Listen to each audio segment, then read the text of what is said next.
নমস্কাৰ মই খগেন কলিতা আজি উজনি অসমৰ এখন গুৰুত্বপূৰ্ণ ব্যৱসায়িক চহৰ দুলিয়াজানত জাতীয় দল সংগঠনৰ আহ্বান ক্ৰমে সৰ্বাত্মক বন্ধ পালন কৰা হৈছে।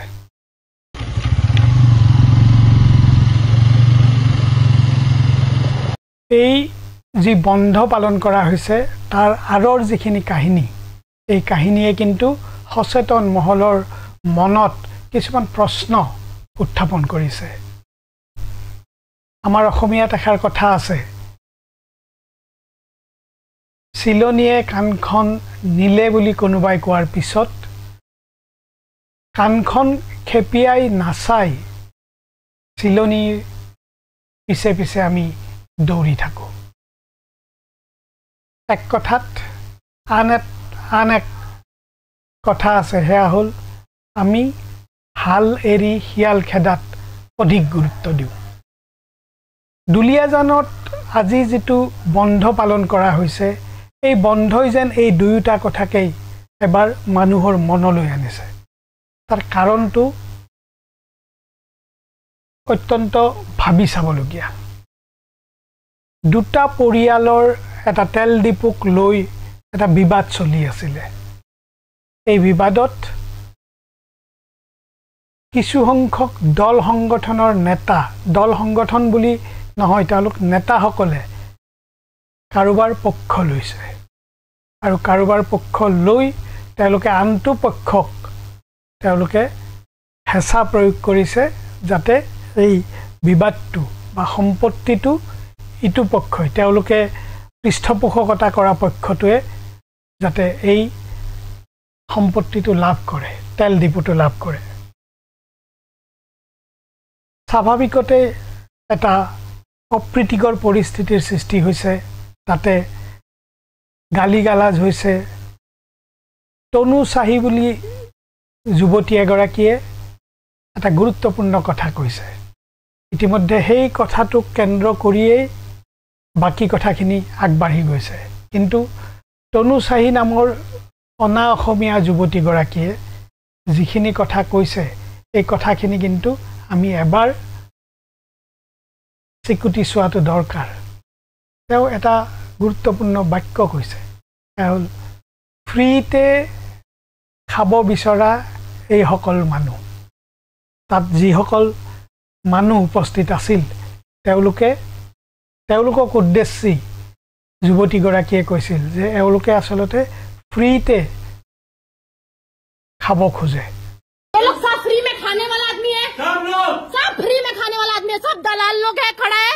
এনেকুৱা এটা বাক্য তেওঁ হিন্দীত কৈছিল। কিন্তু সেই বাক্যটোকেই পৰৱৰ্তী সময়ত উজনি অসমৰ জাতীয় দল সংগঠনসমূহে ইয়াক অসমীয়া জাতিৰ প্ৰতি অপমানজনক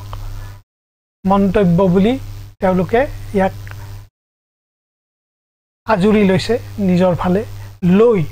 তাৰ পিছৰ পৰিৱেশটো তেওঁলোকে ক্ৰমান্বয়ে উত্তপ্ত কৰিছে আৰু আজি বন্ধ পৰ্যন্ত হৈছে। এতিয়া এই কথাটোক লৈয়েই আমি যদি কিছু কথা চাওঁ তেনেহ'লে দেখা যাব যে আমাৰ অসমত যিবোৰ জাতীয় সমস্যা, মৌলিক সমস্যা আছে এই সমস্যাবোৰক কিন্তু এই জাতীয় সংগঠনসমূহে কেতিয়াও চিৰিয়াছলি, কেতিয়াবা দুই এবাৰ ক'ৰবাত কিবা এটা কৈছে, কিন্তু চিৰিয়াছলি আজি যি ধৰণে বন্ধ আহ্বান কৰি এটা কোনো গুৰুত্বহীন বিষয় এটাৰ গুৰুত্ব বঢ়াইছে, সেই কথাটোৰ দৰে কিন্তু অসমৰ জনসাধাৰণে সন্মুখীন হোৱা হাজাৰটা মৌলিক সমস্যা লৈ এই জাতীয় সংগঠনসমূহে কিন্তু কেতিয়াও এনেধৰণৰ পৰিৱেশ এটা সৃষ্টি কৰা নাই। শেহতীয়াভাৱে এই গোটেই ঘটনাৰ আজিত নাম সাঙুৰ খাই পৰিছে শংকৰজ্যোতি বৰুৱাৰ। কোন এই শংকৰজ্যোতি বৰুৱা? শংকৰজ্যোতি বৰুৱা সদৌ অসম ছাত্ৰ সন্থাৰ প্ৰাক্তন সাধাৰণ সম্পাদক বা অপসাৰিত সাধাৰণ সম্পাদক বুলি ক'ব লাগে। তেওঁক কেলে অপসাৰণ কৰা হৈছিল? যে তেওঁৰ বিৰুদ্ধে যুৱতী এগৰাকীক শাৰীৰিক নিৰ্যাতন চলোৱাৰ গুৰুতৰ অভিযোগ উত্থাপন হৈছিল আৰু এই অভিযোগটো ৰাজহুৱা হোৱাৰ পিছত সদৌ অসম ছাত্ৰ সন্থাৰ নেতৃবৰ্গই নিজৰ নাক বচাবলৈ শংকৰজ্যোতি বৰুৱাক অপসাৰণৰ সিদ্ধান্ত গ্ৰহণ কৰিছিল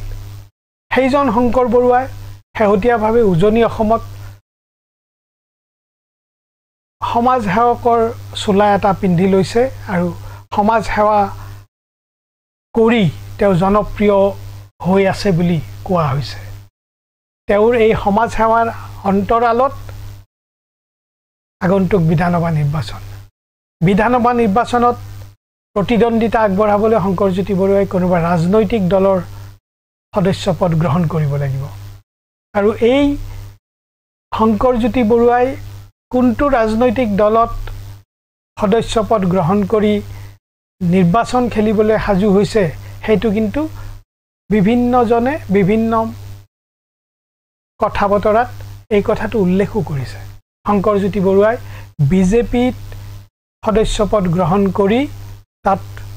তেওঁ নিৰ্বাচন খেলাৰ পৰিকল্পনা কৰিছে বুলি বিভিন্নজনে অভিযোগ কৰিছে আমি পোৱা অভিযোগ অনুসৰি উজনি অসমৰ এগৰাকী শীৰ্ষস্থানীয় বিজেপি নেতা যিজনে শংকৰজ্যোতি বৰুৱাক এনেদৰে বিজেপি দলত প্ৰাৰ্থিত্ব প্ৰদান কৰাৰো এক প্ৰকাৰ প্ৰতিশ্ৰুতি দিয়া বুলি শুনা গৈছে তেনেকুৱা প্ৰতিশ্ৰুতিৰ আধাৰতে শংকৰজ্যোতি বৰুৱা এতিয়া সমাজ সেৱক হৈ পৰিছে তেওঁ এই সমাজ সেৱাটো কৰিবলৈ মানুহক যিবোৰ টকা পইচা লাগে যিমান পৰিমাণৰ লাগে এই পৰিমাণৰ টকা পইচা শংকৰজ্যোতি বৰুৱাই ক'ৰ পৰা তেওঁৰ সেই উৎসটো কি সেই কথা কিন্তু আজিলৈকে কোনেও জনাও নাই বা জানিলেও তাক আলোচনা কৰা হোৱা নাই কেৱল সদৌ অসম ছাত্ৰ সন্থাৰ পৰা অপসাৰিত হ'লেও এজন ছাত্ৰ নেতা আছিল আৰু সেই ছাত্ৰ নেতাক কোনেও তেওঁৰ বিৰুদ্ধে টু শব্দ এটাও ক'ব নোৱাৰে এনেকুৱা এটা পৰিৱেশৰ সৃষ্টি কৰা হৈছে উজনি অসমত দুৰ্ভাগ্যজনক কথা যে উজনি অসমৰ যি জাতীয় দল সংগঠন এই দল সংগঠনসমূহে এক প্ৰকাৰ তাতেই জপিয়াই পৰিছে কাৰণ হাল এৰি শিয়াল খেদা স্বভাৱটো আমাৰ অসমীয়া জাতিৰ এইটো এটা মৌলিক আমাৰ চৰিত্ৰ তেনেদৰে এগৰাকী যুৱতীয়ে অনা অসমীয়া যুৱতী দুৰ্ভাগ্যজনকভাৱে সেই যুৱতীগৰাকীয়ে যিটো কথা ক'লে ইতিমধ্যে সামাজিক মাধ্যমতো এই বিষয়টো চৰ্চা হৈছে যে যুৱতীগৰাকীয়ে যিখিনি কথা কৈছে সেই কথা প্ৰকৃতাৰ্থত আমাৰ অসমীয়া জাতিটোৱেই তাক নিজৰ বিৰুদ্ধে কোৱা কথা বুলি ল'ব লাগে কিন্তু আচলতে তেওঁ কোৱা নাই তেওঁ কৈছিল তেওঁৰ সন্মুখত থকা যিখিনি এটা উত্তপ্ত পৰিস্থিতিত যি ক'ব লাগে তেওঁ সেইখিনি কৈছিলে কিন্তু এই কথাটো সঁচা নহয়নে যে আজি অসমীয়া জাতিয়ে বা অসমীয়া জাতিৰ অধিকাংশ লোকেই ফ্ৰী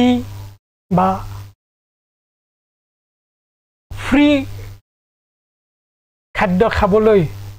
আজি উন্মুখ হৈ আছে ফ্ৰীতে পোৱা চাউল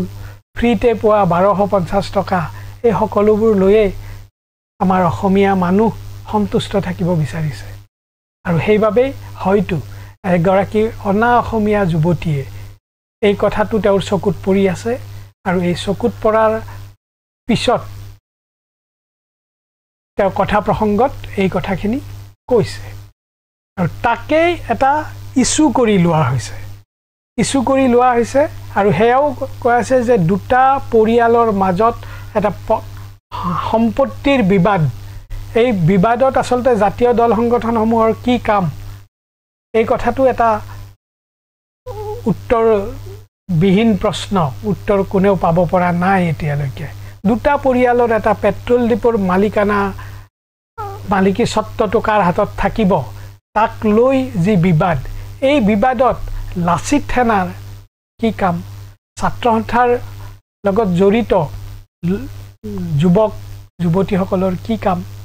এই কথাবোৰ কিন্তু কোনেও যেন ভাবাৰো প্ৰয়োজন বোধ কৰা নাই কাৰণ মই পুনৰ দোহাৰিম যে চিলনীয়ে কাণখন নিলে আমি নিজৰ কাণখন নিলে নে নাই নিয়া হেতু খেপিয়াই চোৱাৰ প্ৰয়োজন বোধ কৰা নাই তাৰ বিপৰীতে আমি চিলনীটোৰ পিছে পিছে দৌৰাৰ চেষ্টা চলাইছো পুনৰ আহো শংকৰ বৰুৱাৰ কথালৈ শংকৰ বৰুৱাই ইতিমধ্যে বিজেপি দলত যোগদান কৰিব বুলি উজনি অসমৰ বিভিন্ন মহলত চৰ্চা চলিছে দুলিয়াজানৰ বিধায়ক গৰাকীৰ তেওঁ শক্তিশালী প্ৰতিদ্বন্দ্বী হ'ব পাৰে বুলি কাৰণ দুলিয়াজানৰ বিধায়ক গৰাকীও বিজেপি দলৰে গতিকে ইতিমধ্যে তেৰজ গোৱালা নামৰ যিগৰাকী বিধায়ক তেওঁ ৰাজহুৱাকৈ কৈছে যে তেওঁই আৰক্ষীক ফোন কৰি জনাইছে আৰক্ষী অধীক্ষকক ফোন কৰি জনাইছে আৰু তেওঁ গ্ৰেপ্তাৰ কৰা হৈছে পিছৰ কথাখিনি হ'ল যে আৰক্ষীয়ে নীতি বহিৰ্ভূতভাৱে শংকৰজ্যোতি বৰুৱাক হেণ্ডকাফ লগাইছে হেণ্ডকাফ লগোৱাৰ যিবোৰ আইনী দিশ আছে এই আইনী দিশবোৰ কি হৈছে সেই কথাবোৰ আইনে বিচাৰ কৰিব মই সেই কথাটো ক'ব নাযাওঁ কিন্তু এগৰাকী অধিবক্তাক আৰক্ষীয়ে নীতি বহিৰ্ভূতভাৱে হেণ্ডকাফ লগোৱাৰ অপৰাধত প্ৰায় 2016 চনৰ ঘটনা আছিল 16 চনৰ পিছত 2025 চনত গুৱাহাটী উচ্চ ন্যায়ালয়ে আজিৰ দিনটোত এটা নিৰ্দেশ দিছে চৰকাৰক 5 লাখ টকাৰ ক্ষতিপূৰণ সেই অধিবক্তাগৰাকীক দিবলৈ দিয়া হৈছে কি পৰিস্থিতিত আৰক্ষীয়ে এগৰাকী অভিযুক্তক হেণ্ডকাফ লগাব পাৰে বা নোৱাৰে লগালে কি হয় বা নলগালে কি হয় এই কথাবোৰ আমি হয়তো ইমান জনাৰ উপায় নাই কোনোবাই উচ্চতম ন্যায়ালয়ৰ এটা নিৰ্দেশৰ উদ্ধৃতি দি কৈছে যে যিকোনো মানুহক বিৰুদ্ধে হেণ্ডকাফ লগোৱাৰ নিয়ম নাই কিন্তু এই কথাও ঠিক যে শংকৰজ্যোতি বৰুৱা প্ৰথমটো গোচৰতে গ্ৰেপ্তাৰ হোৱা নাই ইয়াৰ আগতেও তেওঁ মহিলাক নিৰ্যাতন চলোৱাৰ দৰে এটা গুৰুতৰ অভিযোগত তেওঁ অভিযুক্ত হৈ আছে তেওঁৰ বিৰুদ্ধে গোচৰ চলি আছে গতিকে তেনেকুৱা এজন মানুহক হেণ্ডকাফ লগাব লাগে নে নালাগে এই কথাৰ সিদ্ধান্ত লোৱাৰ দায়িত্ব কিন্তু আৰক্ষী মহলৰ এতিয়া পুনৰ আহিছোঁ যে প্ৰকৃততে উজনি অসমত যিটো বিষয় লৈ আজি দুলিয়াজান বন্ধ হৈছে আৰু দুলিয়াজান সৰ্বাত্মকভাৱে বন্ধ হৈছে তাত শৃংখল চলিহাৰ দৰে নেতাও আহি আৰক্ষীৰ হাতত আটক হৈছে এই কথাবোৰ অলপ ভাবি চাবলগীয়া এই কাৰণেই যে উজনি অসমত এগৰাকী যুৱতীয়ে কেইজনমান মানুহক উদ্দেশ্যি নকবলগীয়া কথা এটা ক'লে সেইটোৱেই উজনি অসমৰ যিখিনি অসমীয়া মানুহ জাতীয় চেতনা সম্পন্ন মানুহ তেওঁলোকৰ জাতীয় চেতনাত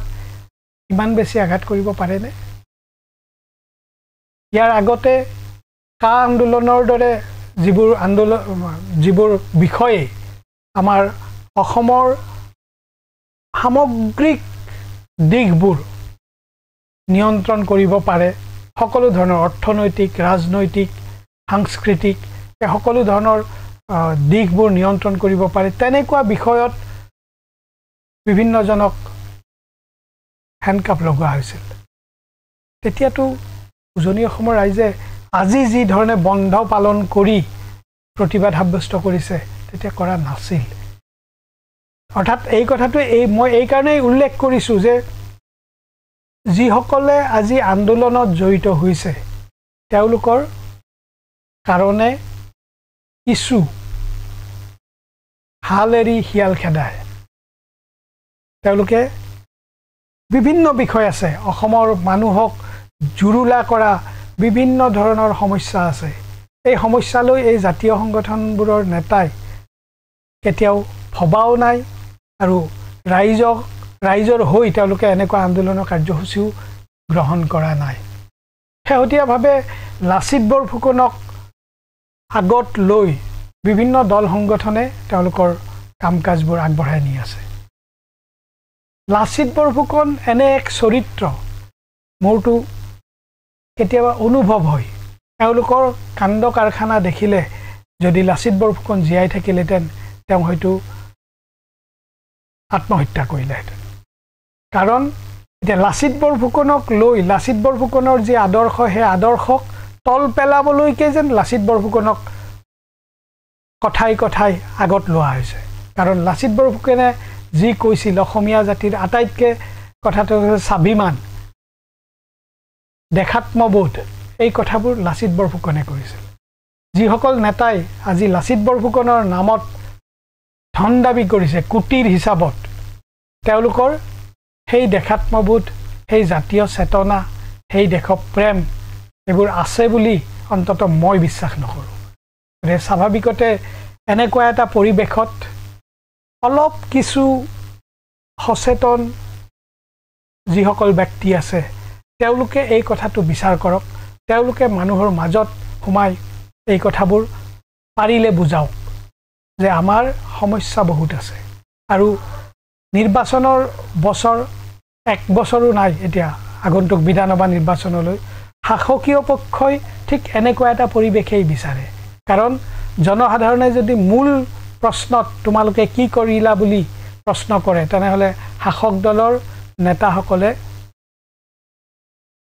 লুকাবলৈ ঠাই নাপাব আৰু সেইবাবে হয়তো কৰবাত পৰ কৌশল কৰি এনেকুৱা কিছু বিষয় উলিয়াই দিয়া হৈছে এই বিষয়সমূহত ৰাইজক উত্তেজিত কৰাৰ চেষ্টা চলোৱা হৈছে যাতে যিবোৰ মূল বিষয় বহুত বিষয় আছে অসমত উজনি অসমতেই তেনেকুৱা বহুত বিষয় আছে 6 জনগোষ্ঠীৰ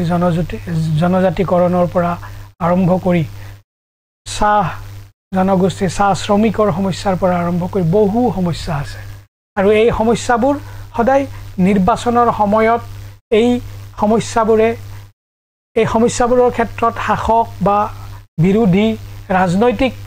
দলসমূহে কি স্থিতি লৈছে এই স্থিতিৰ ওপৰতে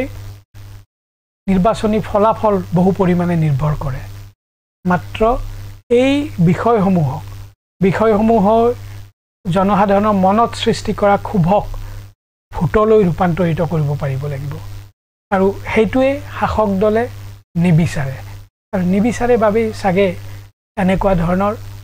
কিছু ঘটনা হেণ্ডকাপ লগাব পাৰে নে নোৱাৰে হেণ্ডকাপ লগালে অসমীয়া জাতিক এজন অপহাৰিত ছাত্ৰ নেতাক হেণ্ডকাপ লগালে অসমীয়া জাতিৰ স্বাভিমানত আঘাত কিমান পৰে এই ধৰণৰ কথাবোৰ অকমান উঠাই অনা হৈছে কথাবোৰ সেইকাৰণে আমি এবাৰ বিবেচনা কৰাৰ দৰকাৰ আছে নমস্কাৰ মই খগেন কলিতা